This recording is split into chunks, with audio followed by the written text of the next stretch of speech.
So in that time, how do you think e-com's changed? Because like we were talking about technology, Yeah. and how the amount you can do yourself now is just, if it blows my mind actually how good the tech is. Yeah. Like, have you got beyond the tech? Are there any big shifts that you've seen, or like what are the standout shifts you've seen in that time In technology. in technology or just e-com in general? Well, definitely like e-commerce platforms, as like the one we were just Yep. talking about. I don't know if I can mention it. You can mention Okay, them. so Shopify, for example, that's last time we used Shopify was 2018, and now we re-platformed in June for HANRO USA in Canada, and like it's amazing. They've properly changed They've the game, really haven't they? changed the game. They really listen to their customers, like the clients.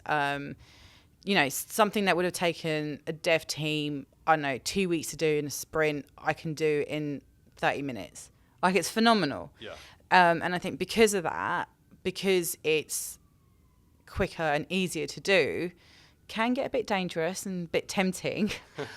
But you can be more reactive, which isn't necessarily always the best thing to do. But if you need to change something real quick, you can do it. Yeah. Which is great.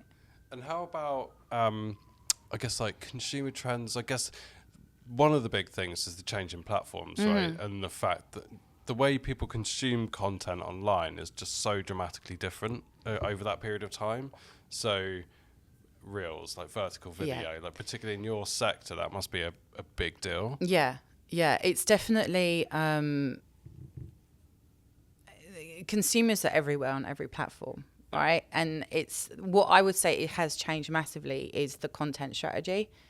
So we had a great content strategy at Net-a-Porter, right? It was a mixture of content and commerce. And yes, I'm going to be biased, but I don't care. We were ahead of the times, right? It wasn't just about... It's almost run like a publisher though, wasn't it? Yeah, exactly. It wasn't just about the transactional, right? It's like, here's our opinion. Here's who's wearing what. Like, this is what we love. These are the designers.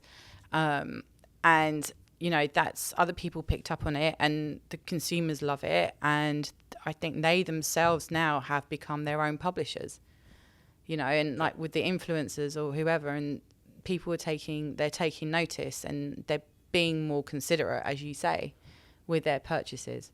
Yeah, I think that's a really good example of creating like a retail experience online. And you have to do that to a degree, don't you? Yeah, no, for sure. No, absolutely. How much of that, though, depends on each brand.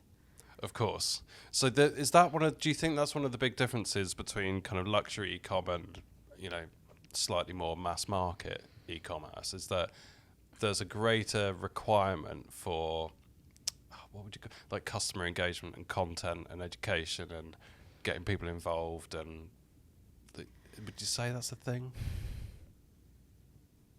Yes, to a certain degree, yeah. I think luxury brands are they're more strategic about it. Yeah. And they put more into, they might not have as much content out there as, say, like I don't want to say fast fashion brand, but someone, not a non-luxury brand, right? Yeah. But the content that you get is quality. Yes. Right? It's almost like they're making movies. Yeah. Right? So, that's the difference. And it's definitely, like I said, it's not let's put out 1 million videos a year.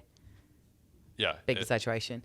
But, let's put out 50 instead of 100. Yeah.